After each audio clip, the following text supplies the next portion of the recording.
And we're recording. Yep. Hello, everyone. Welcome to the Screen Zone podcast, where we discuss movies and games every week. I guess if we're regular, we're not. And today has been a day I've been waiting for quite a while. In fact, I've been waiting for this day before we started this podcast. Even uh, Madhav here, and this is Madhav, and I am Rahul. Madhav here has finally played Assassin's Creed Origins. He recently built a PC that I helped him build, and he had been waiting to catch up with the Assassin's Creed franchise, which we have discussed before in a previous episode. We both love that franchise; it's one of our favorites. And Madhav hadn't played any games After Syndicate. after Syndicate. Syndicate also I played like half. Yeah. So he had played Syndicate half, so now he's finally been able to play Assassin's Creed Origins. He completed it in a very short time, I should say. Very short time. And now we can discuss the game finally. So, Finally. Madhav, let's start off. So yeah, cool game. Cool game, yeah. And Ubisoft could have done better. The RPG, Fuck off. Yeah, so now he's getting into it. Obviously, I was like expecting something good because the general perception of this game, also what I had been told before I played, was like this sort of gets the franchise back on track. Mhm. Because I felt, and again, general perception only, after Black Flag they kind of lost their way. After Yeah. Desmond, I should say, they kind of lost their way. They had some spillover with Black Flag, which was good, but after that they kind of like, especially with the modern day, they were just like kuch bhi ho raha hai. Yep. And they were making it for the sake of making it. So this sort of felt like, even from the creator side, this felt passionately made. Like they finally care about the series again. So going in, I had expectations. I did not have very high expectations because I was under the wrong impression that this is a full-blown RPG. I was wrong. That is Odyssey. Yeah. This just has RPG elements. So I was really glad when I found that this is a linear story. You don't have to make choices or anything, because I don't feel that format works in this series. So when I found out after finally playing ki it's a linear story, you don't have dialogue options, you don't have branching storylines and different endings or whatever, I was happy. That was the first like hint that put my faith back into the series. Also, Bayek is awesome. Yep. He's a great character. After Ezio, best protagonist. Holy shit, they fucked up by not putting him in Odyssey or not making a second game on him. Yeah. Why would you not do that?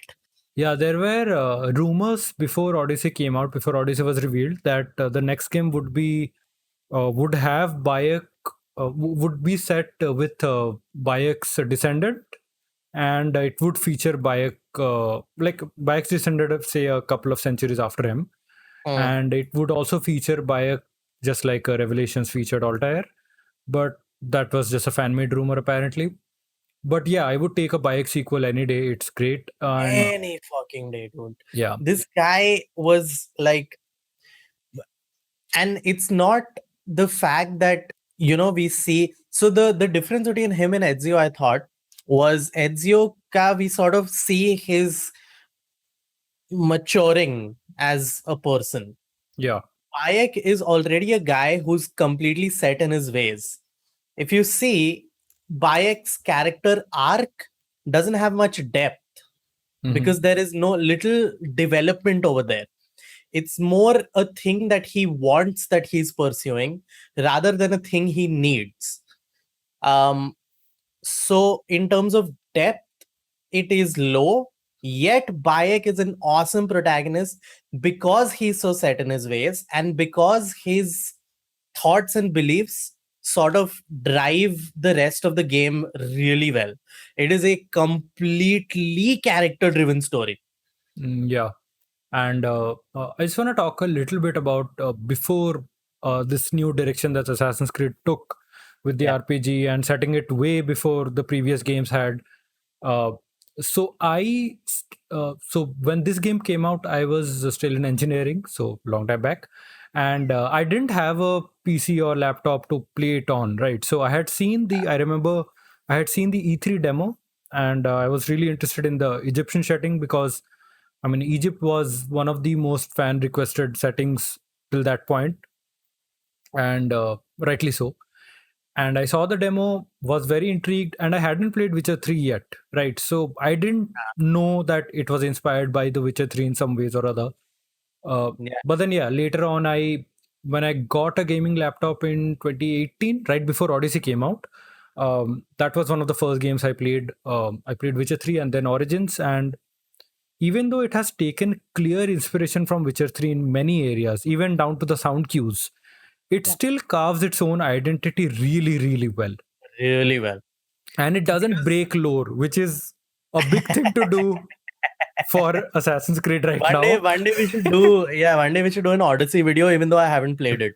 Oh man, it'll be even more Do an fun. Odyssey review where we'll just play Lasers ka jo 3 videos that he made on Odyssey. Yeah. And at this point, this is what The it is. entire video will be you reacting to all the absurdities in Odyssey as I reveal them to I you. already know. I've seen those videos. I'm like, Yeah. how did, and that's what fucking bothers me, right? You know, from Rogue to Syndicate, Mhm. it was a sort of slow downhill Yeah. for Assassin's Creed. Going from Origins to Odyssey is a straight cliff drop. What the fuck? Okay, well, we'll get to Odyssey later. Yeah. So coming back to that, I'm glad you brought up the Witcher thing because that's the exact feeling I got in the first just like 5 to 10 hours of this game. Yeah. This is Witcher Light Yep. because it is very clearly structured like Witcher, but A, it's a linear story. B, it is almost equally character driven.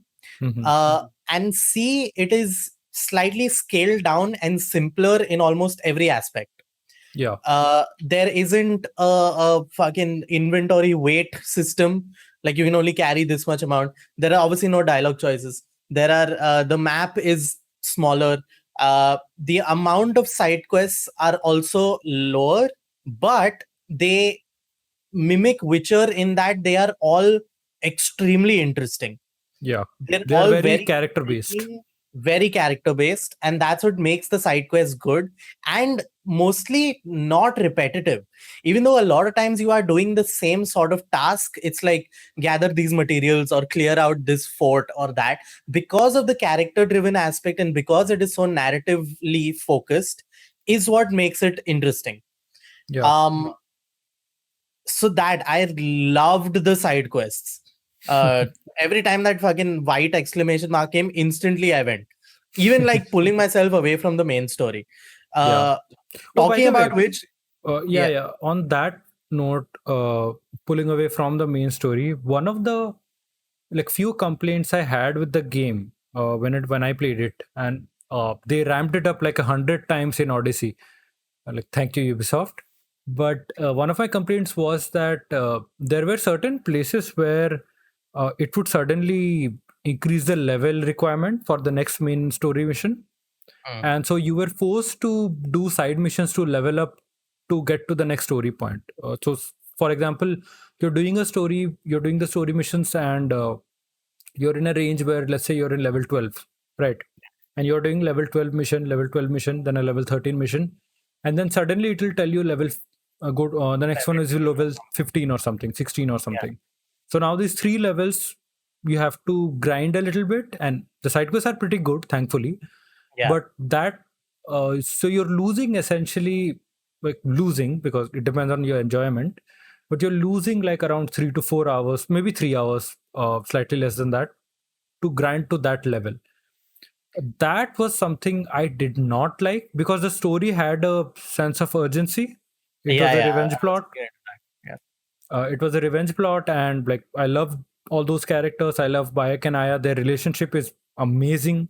I love all the side characters, Cleopatra, and the second half gets even way more interesting. I didn't even know that, like, perhaps foolishly, when I played the game, I didn't realize that this is set in the same period where Caesar and Brutus and all those people were there.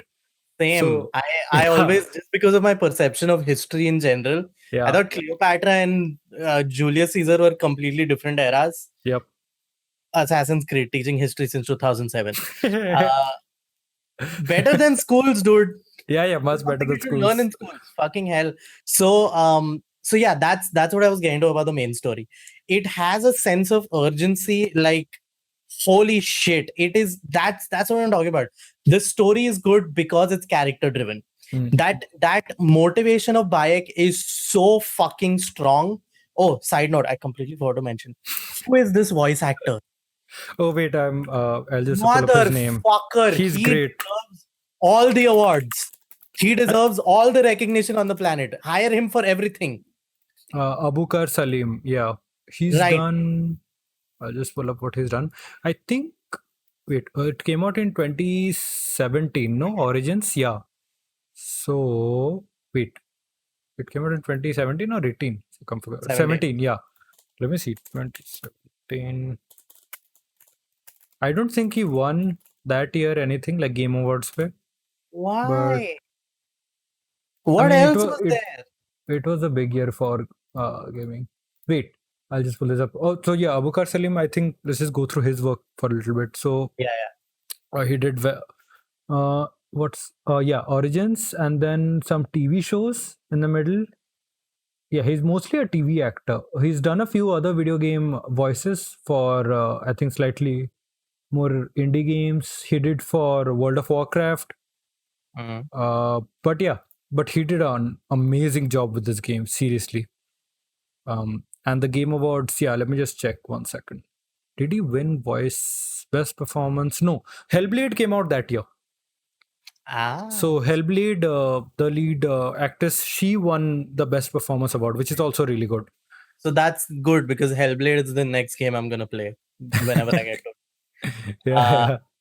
So this voice actor and the sense of command that he has on the character and portraying this character itself. Mm-hmm. Because being a protagonist in Assassin's Creed is kind of important. Kind of slightly important. A little bit. Thoda na. So yeah. It's so what only I'm in the saying title. about Bayek is he like I was saying, he's a character who's very set in his ways. Yet he has charm to him. Because you see him interacting with his friends, you see him interacting here and there with people. He knows when fun is fun. He knows how to interact with people. He knows how to go about things already. Yeah. So that vicarious sense that you get as a player is really satisfying. And his motivation, holy shit, it is like the thing driving this game. Yep. As it should be, but like most games don't have that, so we must praise it. So, and it's generic plot. Yeah. Some guy killed his son, now he wants revenge. Yeah. But the way he goes about expressing it just pulls you in and just makes you want to complete the game so fast. That's why I completed it in such a short time. Because the story is fucking bulletproof. And now I was a little worried going into the game when because we know it was going to be an origin story about the assassin. So no, don't just don't just don't. And because the thing is, when you have such an established brand, when you have such established lore, it's very easy to have a prequel come in and then break certain lore or do the Han Solo effect, right? Which I did not want. And thankfully, this game ties into that the assassin mythology really well. In that we witness the beginning of the assassin order as we know it. Exactly, because they have proper motivation and character behind it. Yeah. It's not that's what people think about lore. People think lore has to be entirely plot driven. This happens, this happens, this happens. Before this happened, this happens. Yeah. It's supposed to be why it happens, not what happens. Yeah. So now that we have that established, let's get into Aya. Oh yes. Let's talk about Aya. That's Bayek's job. So Aya is fucking awesome. And it just baffles me even like now with hindsight that she was supposed to be like a main protagonist in like in at least one half or at least easily more than 1/3 of the game. And you can see it. Originally. There are portions where you do play as her. So Yeah. clearly they snuck some of that in, but Ubisoft was like, no, we can't have a full-blown game on her or Yeah. a major portion of the game on her. Which is Why stupid the as fuck. fuck not? Which Excuse me? And they just had Syndicate And before they have that. done that. Yeah, exactly. That's what I was just saying. They did that in the last game. Yeah. I don't get this logic at all. So But Aya maybe was not. So here's the thing. Aya, it should feel instinctive ki her motivation to do shit should be as strong as Bayek, Mhm. but you don't get that from her. Instead, you get that she is more into serving her masters, which Mhm. for a major portion of the game is Cleopatra. And that, but it still sets up her beliefs really well, which pays off because at the end she reveals herself as, or she transforms into Amunet. Yeah. Amunet being the first official assassin, Yeah. right? And you didn't know that when that reveal came in the game, like the importance of her called Amunet when it happened. Because there was this. I remember seeing it, like she stares straight at the camera and the voiceover says, I am now Amunet. And I'm like, that seems important. Yeah. I should be getting chills now. Yeah, I should be. I already did because Yeah. this amazing character is like badass in a badass way, taking a new identity and shit. It did give you chills. Mhm. It was cool. I didn't know what it meant for the lore. Yeah. Then I found out ki Amunet was that AC2 ya Brotherhood mein. Yeah, 2 ka that assassin tomb. Tomb, ha. That statue was Amunet. Yeah. And it blew my fucking mind. I went back and saw that scene again. Yeah. Amazing. This is called extending lore. Yeah. When you give importance to a character and then reveal them as, oh, this was that character, instead of just being like, this character was also there. That is what fucking Assassin's Creed is. So I just love that. And then I found out that they fucked that up also because they made her a descendant of Cassandra. Yeah, that is so I never played the Odyssey DLCs, right? So I just played a little bit of it, then I refunded it, the season pass. No, it was too late to refund Odyssey. Yeah. So I found that out by watching, I think, one of Laser's streams or videos only, where they just reacted to that cutscene when they revealed Aya to be Cassandra's descendant, and everyone collectively lost And then their the shit. montage of the pyramids being built. Yes. Bro, pyramids came hundreds of years before Odyssey takes place. Even I knew that. No, it looks cool. Let's just leave Oh, it in looks the cool. game. We'll just have a time passing montage. You know what? Just show day and night. Yeah. And the Fucking hell. like they had to in Origins we get to know that she is part Greek, like her so Aya is part Greek, like her ancestors were probably immigrants or something like that. We know that from the game through not even direct dialogue, through just picking up on cues and additional dialogue and all. So you don't have to hammer it in, like you don't need to connect every protagonist. It really does not need any connection. You know, especially since they fucked up every little bit of lore they have tried to put in the game. Apparently, they fucked up the the leap of faith. Leap of faith. They fucked up. I think they fucked up the hidden blade. I'm not sure. They kinda did. They kinda did. So something like that. Okay, but we need to get back to Origins. Odyssey pe banayenge. Pakka video banayenge, bro. Chill maar tu. So getting back to that. Now getting to the supporting characters. This is the one like tiny issue I have with the story, is that the final villain, the lion, I wish we got to know him a little more, number one. And I wish there were more stakes as to why he's the villain and not Cleopatra or Caesar. Okay, you don't make Cleopatra the villain. Also, while playing, I should mention this. I had this notion in my head that Cleopatra is like the evil one in this game. But for the first half of the game, you're kind of working with her, working for her, and she's like, so I'm like, wait, what is happening? What the fuck? And then that switch happens, and I'm like, makes sense. Yeah. So I wish that either also because it is set up that there are 5 people you have to kill first, Yeah, and then after you kill those 5, oh, there's 2 more. Oh no, but there's 1 more. That's the only thing I didn't like. Maybe don't reveal who it is instantly, but have some stake as to why that guy is the villain, the main Also, villain. to me, I think linking Kemu's death by the Order of the Ancients, that's the name, right? Yeah, the Order of the Ancients, to Cleopatra and Caesar and all, I think it could have been done a little bit more naturally, because it just feels like it's rushed a little bit towards the end. I would say rushed. I would say it's not the most organic way it is written. But I've always thought this about writing. Inorganic writing is fine as long as you get a good payoff, which you do. As long as the motivation is strong, the setup is strong, and the way it follows through and pays off is fine. Cyberpunk writers, please take note. So I didn't really have a problem with that. I realized that, thoda sa connect karna padega, because these are. I still don't like it. I still don't like that aspect, because I recently. I can see why someone won't like it. I recently replayed the entire game on New Game Plus, and man, it was a shorter experience because I didn't have to deal with the level gating. And I had actually forgot a lot of small things, like in the third act, there's an entirely new portion of the map that is revealed in the north of Siwa, that you have to go, which is like a gladiatorial kind of an area. Right. Yeah, I had completely forgotten about that. I had forgotten a lot about like stuff, like a lot of small story moments, because I remembered the overall plot.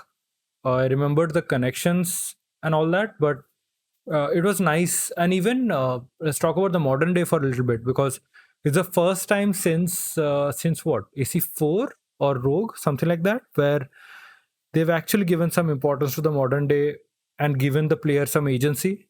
Was there some importance in Rogue? I mean, you played as that in first person as an Abstergo employee, no, for a while. Yeah, but that's what I felt. Since after Desmond, the main modern story really had any. Yeah. After that, obviously it tanked, but at least you had some control in the modern day. With Unity Syndicate, it just became a series of cutscenes. That sense you're talking about. Yeah. That I get. Okay, yeah, I understand. And we actually get a set protagonist, which which you get to control, and you get to like go around and explore shit. I remember exploring a lot in Black Flag in the modern day. When I got out of the Animus, I explored a fuck ton of that of the Abstergo building. Whereas I remember in Unity it was just fucking cutscenes. Yeah, that is stupid. That is straight up. That is blatantly not caring about the modern day. Yeah, and they also, after like AC4, even including AC4 a little bit, they kind of just made it way more convoluted than it needs to be. It was already kind of confusing for the casual gamer. Yeah. I agree. I think Syndicate mein wo tha na, where Sean and Rebecca are there, and then something happens, and then Rebecca gets shot or something, or stabbed or something, and I'm like, why is this happening? This is not modern day. Yeah, it's really forced. So this is, I think, where they realize that, our franchise kind of, or at least the modern day, kind of died after Desmond. So what was the one thing keeping it together? It would be Desmond. So let's connect it back to Desmond. I'm like, thank you. That makes sense. Don't have Desmond be like revived and shit. Please no. But maybe like, William Miles coming in and it being in Egypt because Desmond's body was found there or something, right? His body was... I think it was found, or his remains were carried to Egypt or something. Something like that. There is some Egyptian connection over there. But I remember because the first thing I did when the modern day started is explore everything in the modern day, whatever I could. And I read all the emails and all the lore over there. That was awesome. That is amazing writing, amazing world building. So they finally put some importance back into the modern day, which again improved the stakes of the main story as well. Speaking of that, how do you like Layla as a protagonist, as a character? So far, she's okay. I would like to know a little more about her personally. Because, like I said, I went into her computer and I read everything about her. All those are like, that's biodata Yeah. that you can get on a fucking wiki if Yeah. you Yeah. go. I need to know how she is as a person. Mhm. Who was that person who she lost or whatever? Who gets captured or something? Yeah. Who's Yeah. Her guy in the chair. a guy in the chair? Except Yeah. Gal. Was that someone personal to her, or was that just like a friend or something? I need to know more. Mhm. So far, I would say she was fine. I don't have anything against her. I Okay. heard they fuck her up in Odyssey.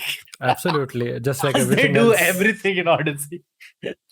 So, okay, come back to Origins. What else? Let's get into gameplay.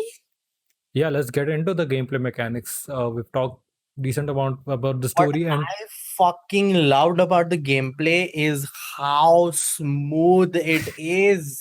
you're a lucky person to play this now because Yeah, I know. yeah, Apparently, yeah. bugs and glitches and all. No, not bugs and glitches. I mean, those are standard in like any big AAA or like open world game, especially Ubisoft games. But uh, just the performance was not good when it came out. It was hammering your CPU, and we didn't have like Ryzen was still there, but it still didn't have as much market share back then. I think Mm. 2017 Ryzen just started. No, 17 or 16 Ryzen had started. It's only on the fourth gen right now, like a fourth in line of CPUs. So yeah, it's only been like 4 or 5 years. So people didn't have like 8 core 16 thread CPUs in a mid-range PC. That was reserved for high-end PCs. So it was hammering CPUs crazily. I remember I played it on a gaming laptop the first time, which had a Core i5. So it was 4 cores, 8 threads, decent for gaming. i5s are still fine for gaming, but man, the CPU temperatures would rise so well. And it's a gaming laptop, right? Which needs even more cooling. Yeah. So Plus it was crazy. And it's Egypt. So it's like, you know what? Let's make it very immersive. Let's ramp up. Yeah, let's talk about that for a bit. This game looks Yeah. fucking awesome. Everything in this game is awesome, dude. Yeah. I remember the first time I was able to climb the pyramids. I did that instantly. Oh yeah, everyone did that. Yep. Instantly, because finally you get to do like, because up till that point, what the biggest monument that you've had in the games was Notre Dame. Yeah, I guess. Yeah. That you could like fully explore. Mm-hmm. Uske pehle there were like towers and shit in Assassin's Creed 2 and Brotherhood or whatever, but it was pretty much it. Max Coliseum tha Brotherhood mein, right? So this, you finally got like the pyramids, and they did an awesome job with everything in the game. The color scheme, the look. That day, you remember we were discussing how when you're in the desert and it's nighttime, it somehow feels cold. Yeah. They've I done don't know a how they damn did good it, job. but I know, right? I'm trying to dissect it and kuch aa hi nahi raha hai. It is amazing design. yeah, the sound, the ambience they create in this Yeah. game, right? Which is because I replayed it after Odyssey, so I had forgotten what good sound design and ambience feels like. So because I mean, in Origins, like when you're walking across different surfaces, they all sound different, they all feel different. Like running in the desert feels a little sluggish compared to running on like concrete or something. So and the sound design is amazing, So superb, sharp. Holy shit, really so well sharp. done. And the one thing it did better than Witcher was the horse AI. Yeah, that's the one. The horse AI is actually really good in this. And Just- I kind of like that automatic road following yeah. mechanic. Mhm. Because what it does is when you activate that, the camera sort of pulls back and you can just take in everything around you. It's similar That was to in actually a damn good AC4 when you were riding ships and you could just you go could on go full autopilot sail. or something. Yeah. Yeah. And full it makes sense. And also, it's funny that the guys who made AC4, which is set in the pirate kingdom, made a Caribbean. game set in Egypt. It's the same team, it's the same director. Yeah, you told me. Yeah. So, no and- wonder why it's good. Yeah. And I mean, so there were certain things I felt like they took from. They must have been working on Origins right after AC4. I mean, that team.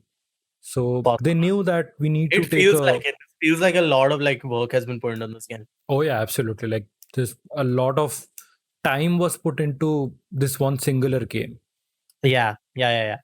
because a lot of the games in between felt like they had been rushed out, like they had just been completed to meet a release date.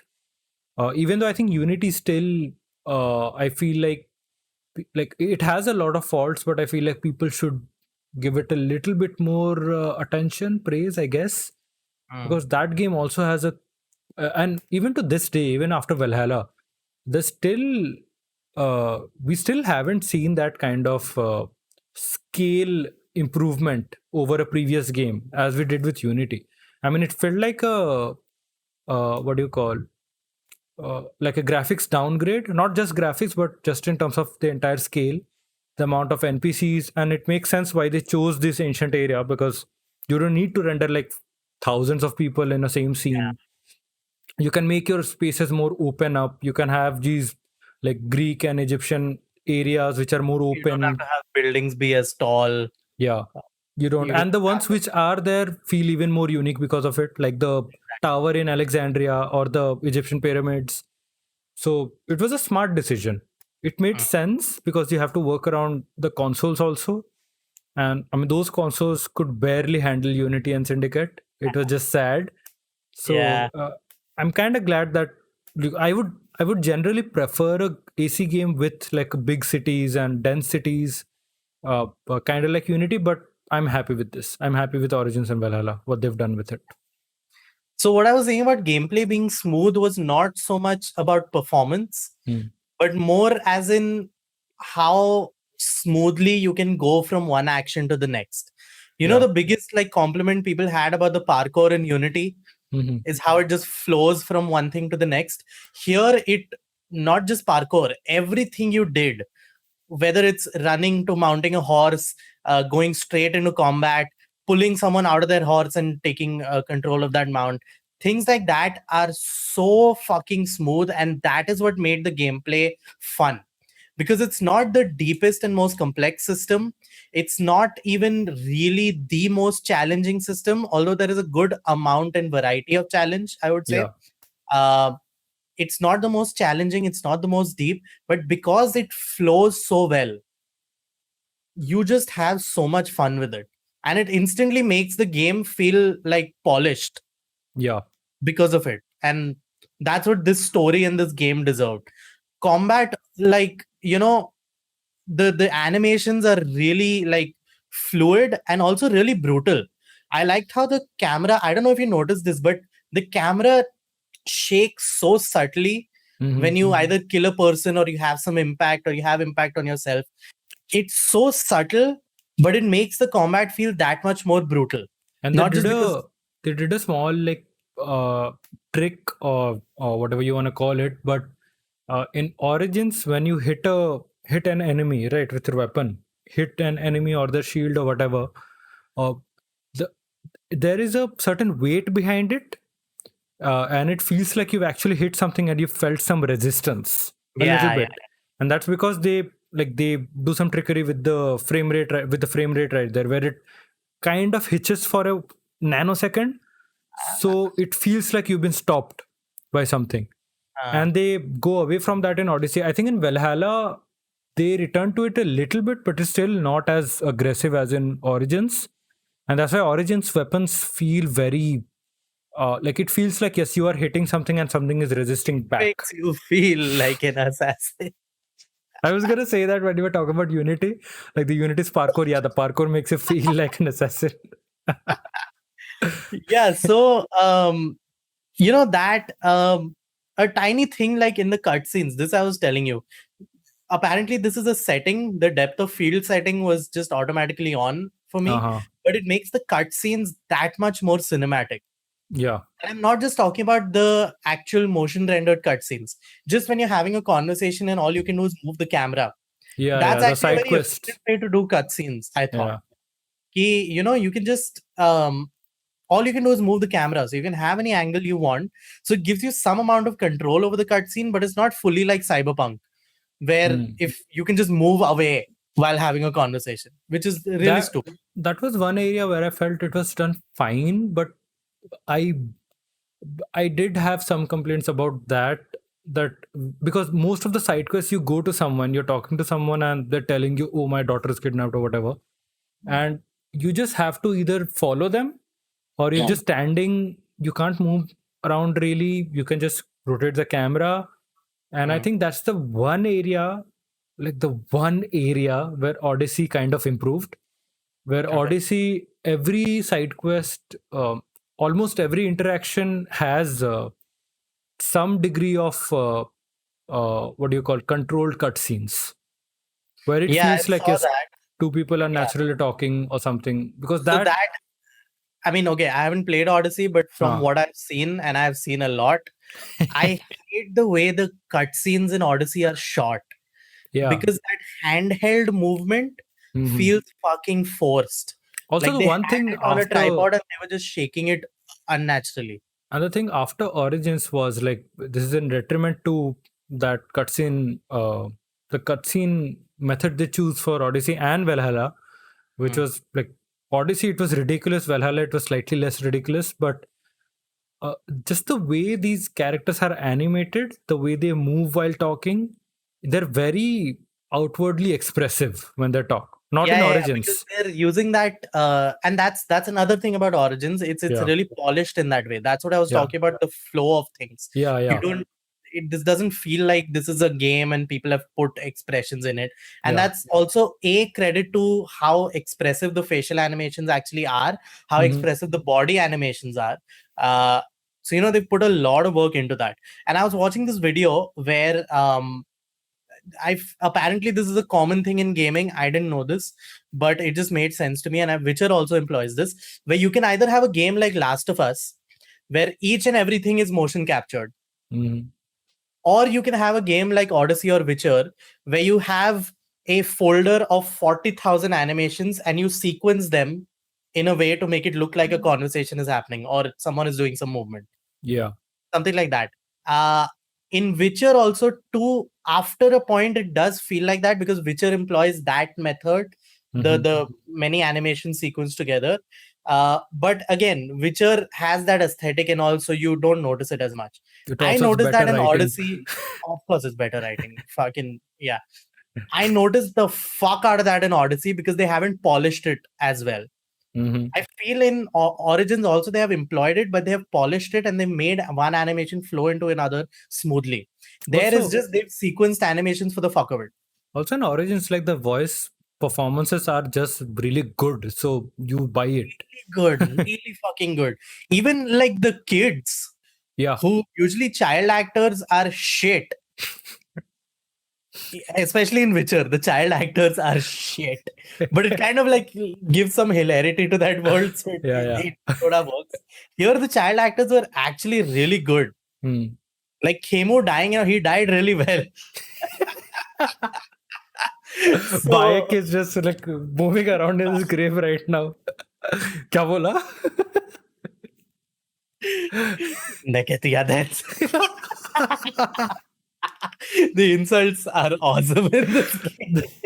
The one thing I took I from love how they call Odyssey, each other Neb and shit. even I love how in Assassin's Creed, every Assassin's Creed you learn a curse from that era. Something, yeah. There's either Bastardo or Cazzo. It's awesome. So In Odyssey, it's my favorite. Malaka. I love it. I love it.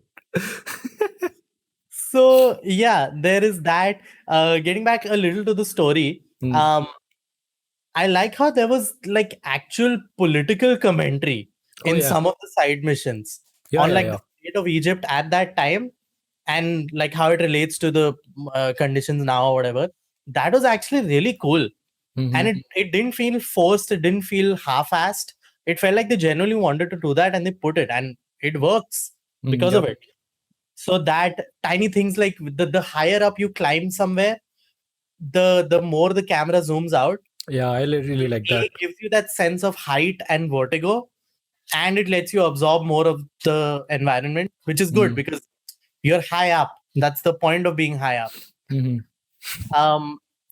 How did you like the parkour, the regressed parkour in Origins, especially after Syndicate Or and Unity, where it just peaked?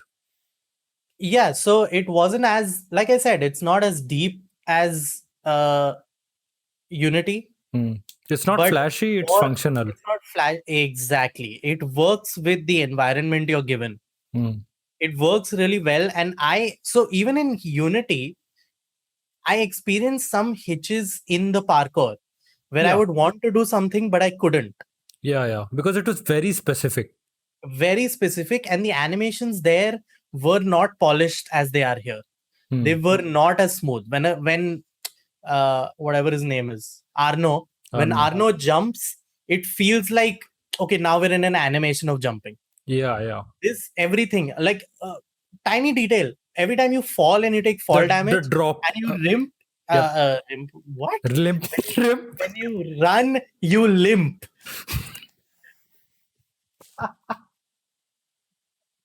When you get rimmed. Spike. I don't know. When you run, you limp for a while till Yeah. till you like regenerate or something. Yeah. Also, like when Things like you that are cool. when you come out of like dirty water or on oil Yeah, infested your puddle or entire something.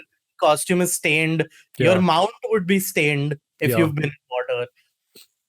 Things like that, and if you've just been in a combat scene, the blood will take a while to get off of you. Yep.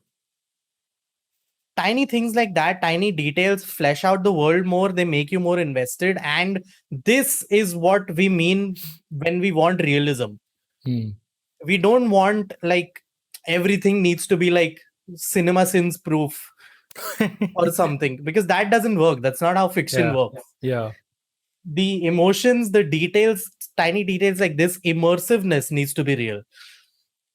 And again, getting back to the story, so I really love how they bring in the morality of what Bayek is doing, because we're on his side. We agree that what he's doing as a father, avenging his son, it makes sense.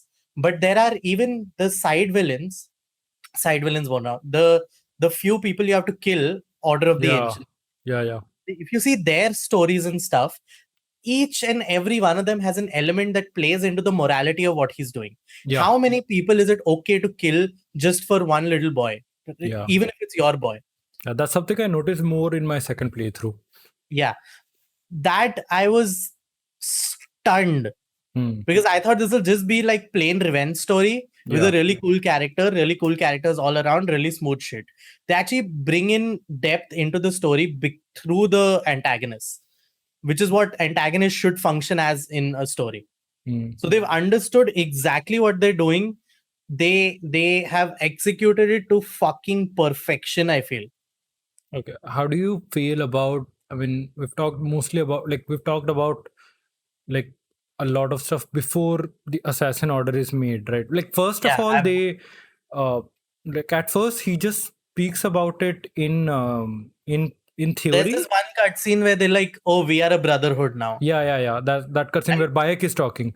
Yeah. And later, him and Aya meet when they're about to part, which is like heartbreaking. And the logo reveal. The logo reveal. It's really cool. Makes sense. And that legit, very few things when I experience media actually have my mouth open. Have you seen Uncut Gems? Yeah, I have. Spoilers for Uncut Gems. When Adam Sandler gets shot, let me tell you something. There's a fucker in our class, really annoying fucker who loves Avid. He spoiled it for me. Oh shit! I haven't spoiled anything. I just saw it completely blind. Yeah. So he spoiled it for me. Saying, "Oh, bro, you know Adam Sandler dies." Wow. Bro, Adam Sandler मर जाता है, bro. You know who I'm talking about. Yeah, obviously, yeah. So he spoiled it for me.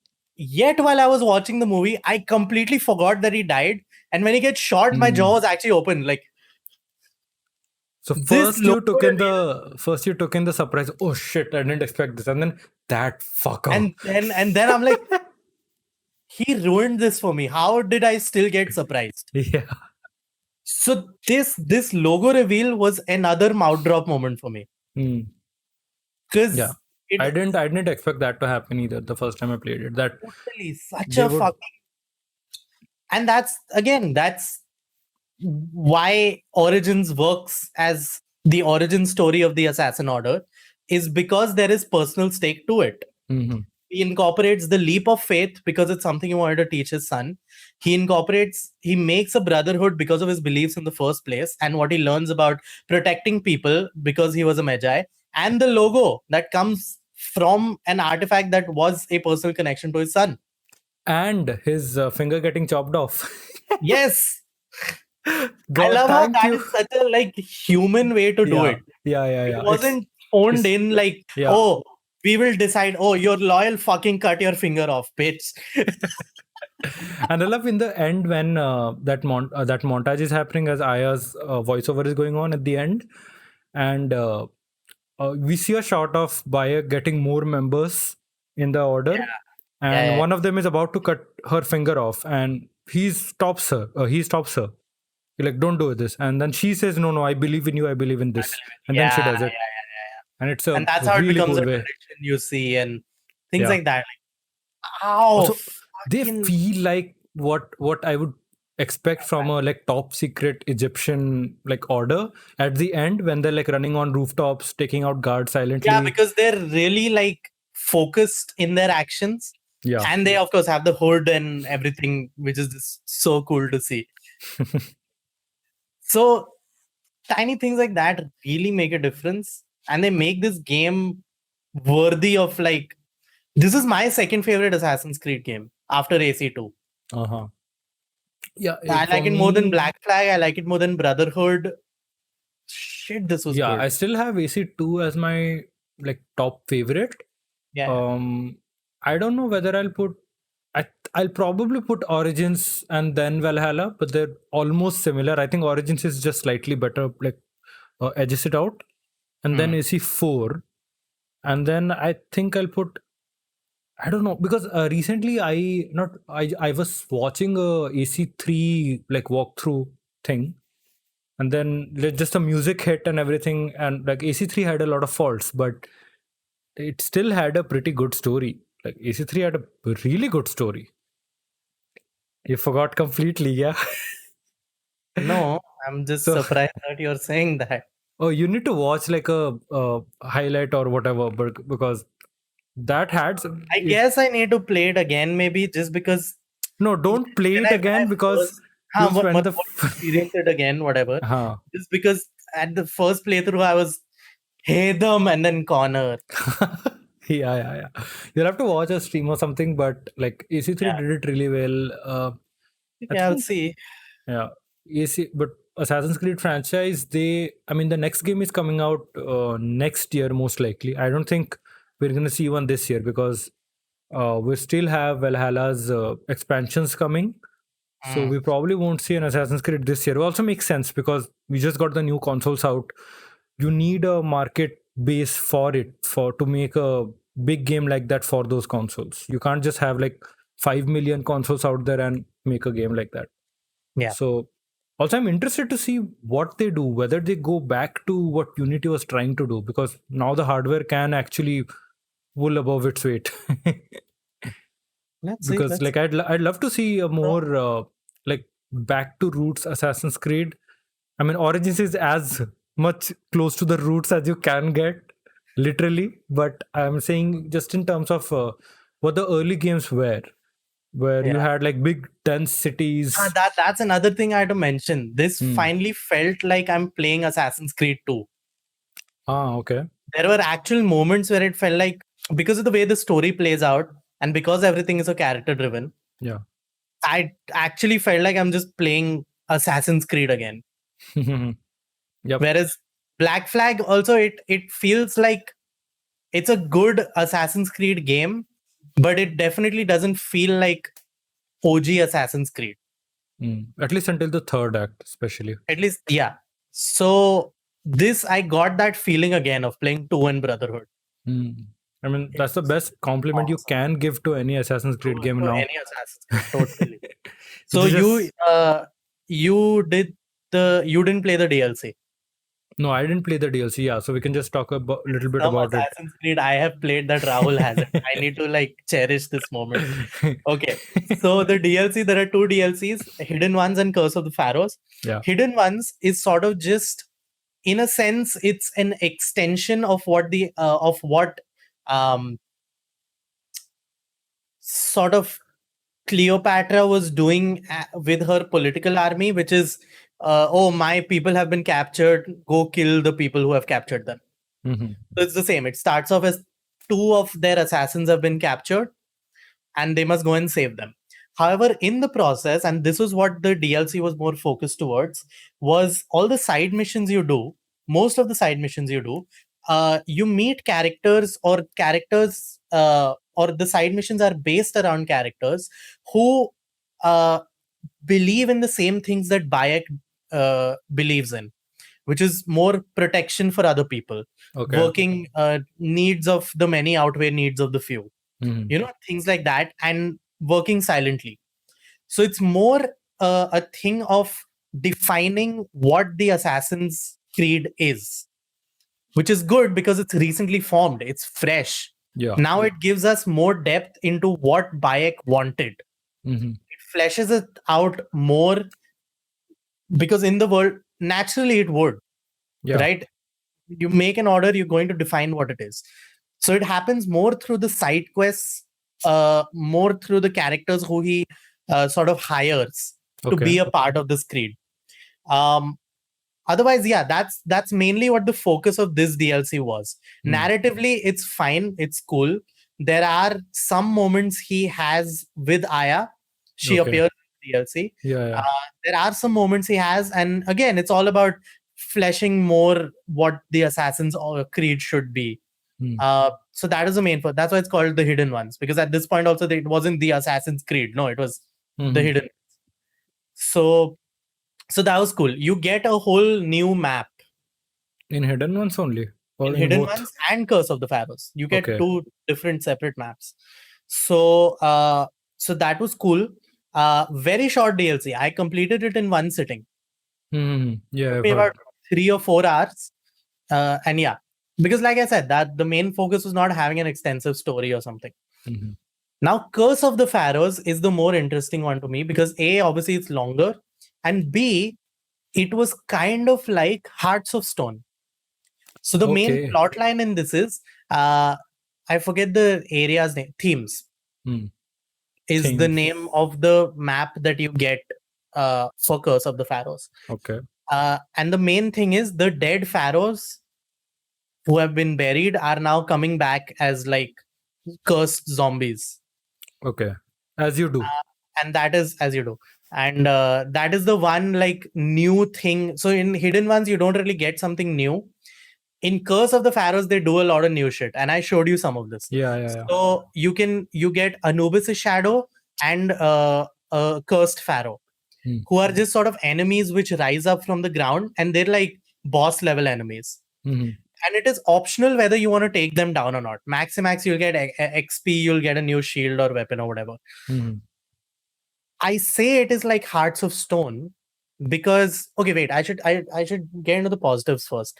Another new thing they do is there are these sort of tombs you can get into, and the tombs have a sort of portal to another dimension.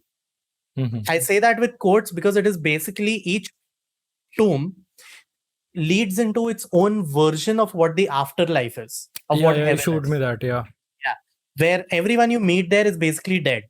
And they have passed through I forget what the terminology for it is, but they have passed into those areas, and each of those areas have an excellent aesthetic. Each is unique to its own.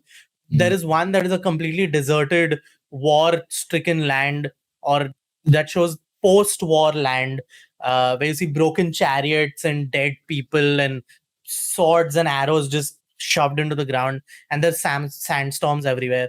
There is one that is like a sort of more surrealistic version of heaven, where everything is like those fields in Gladiator, where everything is yellow and green and everything, and there are these ships, huge ships circling land, like they're not in water, they're just circling land. Yeah, you showed me that. Yeah. And the enemies you have to fight, random enemies, NPCs you have to fight are huge scorpions, who, by the way, can fuck you up. Bro, they are tough. Okay. And I was playing on easy. I don't know what you're gonna do on like fucking New Game Plus or something. Man, fuck. So there's that. And the Next last one, time you really should just like record yourself playing or something. Just send me the highlights. We could just have the highlights playing on this window here. yeah, I know. It's So कुछ करना पड़ेगा रे. that, especially then there was that one world that I showed you.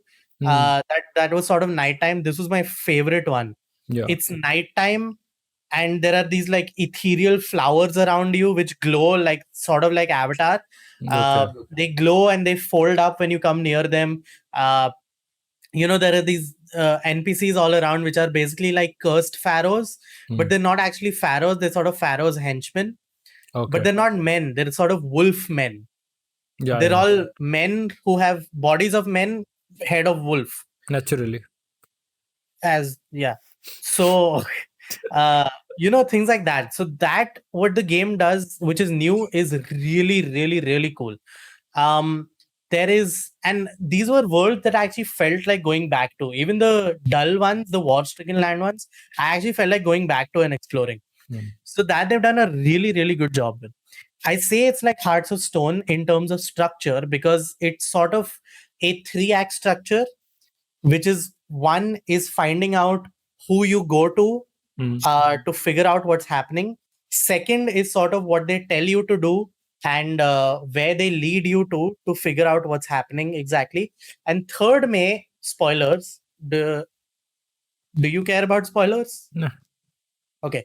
So third, you find out that this person you were taking advice from is the one fucking you over. Okay. So in Hearts of Stone, Olgierd ka sort of, I it's see like, what you're saying.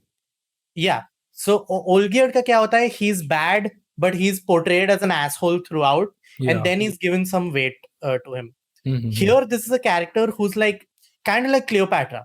Okay. Who just fucking betrays you. She leads you somewhere to some like hieroglyphics, and hieroglyphics se pata chalta hai that she's the one who has the artifact which is bringing the pharaohs alive. The artifact is Apple of Eden. Obviously. So she's the one who has the artifact, and she's doing this because and this is where the game gets interesting.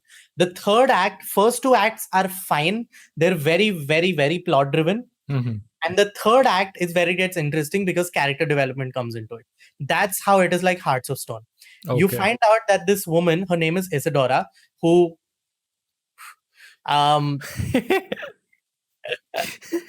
she's evil, but it's okay. You need one criteria to be evil and be fine with it. I'm a simple man. So so you find out that her whole motivation is this is the god Amun. This is his doing, bringing the pharaohs back to basically oppose everyone who has opposed him, sort of curse everyone who has opposed him. And then you find out ki this is, Bayek knows that this is clearly not Amun's doing. Yeah. But instead we find out that Isidora is doing this because her mother was sort of betrayed by Amun's I fucking forget what that guy's name is. Ahmed or something. Or basically there is Amun and then there's another god who was opposing Amun. Yeah. Right? Yeah. Isidora's mother was someone who was wronged by that guy. So Isidora has made it her mission to basically avenge her mother and avenge the wrongdoings of that guy. So which is why she has devoted herself to Amun, because Amun is the opposing force to that guy. Ram Ravan story ho gaya. So only on Screen Zone podcast will you get a Ramayana in Assassin's Creed. This is the unique Indian perspective we bring.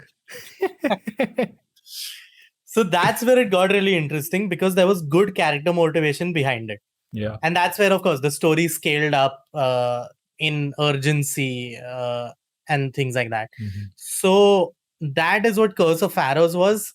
And again, it was awesome. Once you got over the second act. Till then, it's very plot driven, but it's fine. It's okay. I think So that lastly, we should talk a little bit about the Isu stuff, which is very toned down in this game. Yeah. Like in the main story, you just you come across those ancient tablets and then these holograms, the voiceovers, maybe like twice in the actual story. The rest are just like side collectible kind of things. Yeah. So what do you make of those? Because I think that was something truly mind-boggling the first time I heard all of those, the things that were being said. So I usually listening to these in any other context would come off as pretentious and it would come off as very boring. Yeah. But since you know that this is connected to the Isu, it adds a whole different perspective to it where I thought they were on the edge of going into pretentiousness. Yeah. They could have very easily just gone there. But they toned each monologue down and kept it to what it needed to be. Yes, they were long, but they were still to the point of what they wanted to convey. I still have to see all of them. I think I came across you should. three. Yeah. I want to see all of them now. I think I will. Also, the thing is, I mean, you can watch all of them online or in Valhalla, the laptop. You go to the laptop in Valhalla, you there is a folder where they have basically transcribed all the recordings. But so you can either listen to it online or you can just see it when you get to Valhalla. That's nice. But yeah, those do come back into play. Yeah, that big feels way. Important. That feels like it was very early stepping stones of something they wanted to get into. Yeah. And the thing is, and by your smirks, I can tell that that's important in Valhalla. Very important. The thing is, there are certain things like that is one of the biggest things they set up here, and then Odyssey kind of does its own thing, right? So Valhalla, it's kind of like the new Star Wars trilogy, where Force Awakens sets up a lot of things. Last Jedi is like, no, fuck it, we'll do our own thing, and then the last movie has to be like, oh no, wait, remember those things? We have to do callbacks now. Somehow we have to fit it all together. It's crazy. It's really cool stuff. I just wish because in Valhalla it does feel like this is all happening suddenly. Like suddenly we have to pay off these things we set up. But yeah, we'll get to that when you play Valhalla, hopefully soon. Ubisoft put your games on sale. Come on, Ubisoft, you already had like the biggest AC's launch ever with Valhalla. So most players who wanted to play it have already played it. So just give it to people like them who can't buy. Sale for 5 minutes, no. Or a good sale. Like an affordable sale, huh? Wait, not just like 5% off. Fuck off. Yeah, no. Like more like 95%. Sounds a little reasonable. Ubisoft move, no. Oh, you wanted sale? 5% off, bro. Buy it. Fuck off. I think the max it's gone to like 20% till now, which is still quite a lot for a AAA game. Like Ubisoft games go on sale really soon. Yeah, that's a lot in terms of percentage. Yeah. It's also a lot in terms of price. No, like even like a 20-25% off for a AAA game, or you usually don't see that. Sure, value is fine. Value may be good. Price needs to be better. Price you can't. I mean, people are buying, so you can't even do anything. I spent $900 on this game. 900 because I bought the gold edition or whatever. Yeah, worth it. Very fucking worth it. And very, after this and Witcher 3 Game of the Year edition, which you bought at what, 400 or something? 400 or 500 or 3? Oh yeah, 300. They decreased it. So now it's gone even lower. It's 200 now apparently on sale. It like how are they making money? How do you not run out of digital codes that you can create when you're selling it that low? Come on, it's crazy. Shit, dude. Nuts, fucking nuts. But yeah, like these two games have, like for you, I can see that it's given you a lot of value. Like for me, I got Witcher 3 at like 300-400, something like that. This is like 4 years back. Yeah. It's crazy. Origins, I remember I bought from a third-party website, and it had been hardly a year or two since hardly a year since it came out. I got it for like around 12 or 1300. Just the base game, no season pass, nothing like that. Acha. But yeah, and that was one of the first purchases I made after I got that laptop. I was like, oh, अब तो मेरे को catch up करना है. I need to play Unity, Origins, Witcher. I would have also done it, but it was Yeah. just not at a very good price at that time. No, at this point, like if you can get it cheaper, get it cheaper. It's been long enough. Yeah, Like exactly. it can it Which is why goes I'm into saying sale. Valhalla by 2024 I should be able to. Like by then we'll be talking, bro. They fucked up so bad. Malaka. Bro, we don't even play Assassins anymore, dude. Oh shit, they already crossed that line in Odyssey. In order, yeah, I was. Oh fuck! I was gonna say that. Oh shit, dude, we play as a ancient like precursor thing, but they kind of do that in Odyssey anyway. No, they're gonna go into aliens. I'm telling you. Or originally this is one of the fuck early. This is a true thing, right? So Nolan North, right? Yeah, he did the voice for Desmond. So he was speaking in some fan convention or something that this is very early plan. So it's all crazy. That apparently AC3 would have ended. AC3 would have been Desmond becoming like a master assassin, like properly, not like a douchey way which we got in AC3. Like he would learn all the abilities from the assassins. He becomes his own thing. And I think the plan was most of that game taking place in the modern day. It ending with, if I remember correctly, a fucking UFO crash. Or something on that level. Where they reveal that the precursors were had also, like, because they were so advanced, they had also expanded throughout the galaxy or something. Yeah. So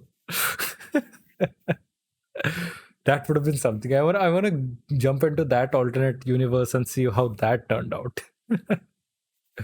Yeah. I mean, we might not have gotten Origins, but it sure wouldn't have been as messy as it is right now in terms of the lore. Because, I mean, that was being planned by the actual creators of the franchise. Yeah, that would, I guess. Now I want aliens in Assassin's Creed. Oh man, Valhalla has some crazy stuff. Yeah, you're gonna enjoy it. Not crazy as aliens, but Can I just crazy watch enough. the gameplay? No. I don't want to wait to play it, dude. No. Yeah, babe. You have to play it. It's a long game. This Origins is like what, under 30 hours? 25, 30 hours max. Main story under 30 hours. Yeah. Even like Main both story times. was what, 20 hours or something. I mean, Yeah, I was like breezing through it, so that's why. The first time But I yeah, played it right was. now I have like some 18 and 90 hours on it. Oh damn, you already have like 80, 90. Fuck. Yeah, because I was completing all the like, so see, viewpoints to sab synchronized kar diye. Now I'm just clearing all the forts just because I can. Now I'm a higher level, no. So going back to like level 8 and 9 and I take them out with one light arrow. Maza aata hai. Oh man. But yeah, Valhalla, just थोड़ा पैसा save करके ले ला. I will. Let it, maybe, hopefully in a year, it's on better discount. I think it will be on like 70%, 75% off in the summer sale. Easily. Oh, what? I mean, it's not 70, but like 50% is easy. I can see them doing 50%, almost. Considering. I think by the spring sale, or not spring, like which sale comes around like the August, October, something like that. The one after the summer sale, the big sale after the summer sale. Halloween. There's a few other ones also, but like around that also it's not on Steam, so haha. But you'll get it around 50% off easily this year. You probably will. Okay, let's see. Something to consider. But yeah, that's something to look forward to. But yeah, that's pretty much it. I'm not gonna make any promises about what we're gonna talk next because I mean, Because I have taken a vow not to watch Falcon versus Winter Soldier. yeah, Falcon versus Winter Soldier. But I think we Arey know हाँ, who wants जो that भी fight. यार, whatever. Fucking, I'm not interested. Black Falcon and White Panther. Yeah. But yeah, Pseudo we'll probably Captain America or something. Come on. we'll talk about that in a couple of weeks when the show gets over. But What do you mean? what? I'm You're not gonna watch it. You will watch it. You have to No, watch I'm not it. gonna. I'm not saying कि I'm not gonna watch now and then You I'll binge. will I'm not watch it. watching this. You I am will not watch it. fucking You watching know this. you will watch it. The next Marvel I movie know comes for out, you'll be like, fact "Ye kya I'm ho not raha gonna hai?" watch it. I'll be fine. I'll read the plot on Wikipedia. I don't want to watch it. Racism. This is clear racism. The first black-led Marvel I would just like TV to say show, Black and you're Panther not is watching it. They have some ties to Black Panther, by the way. Now you have to watch it. So is Shang-Chi. It hasn't come out, but it's amazing. Yeah. All right, then. Yeah. Thank you for tuning in, watching, or listening. And of course, if you haven't subscribed or even just give us a rating on iTunes or whatever, but just do it. Thank you for iTunes is watching. still alive. Wow. Oh yeah, well, not iTunes, but they segregated it. No, Apple Podcast, Apple TV, Right. that thing. But do that. That helps us out.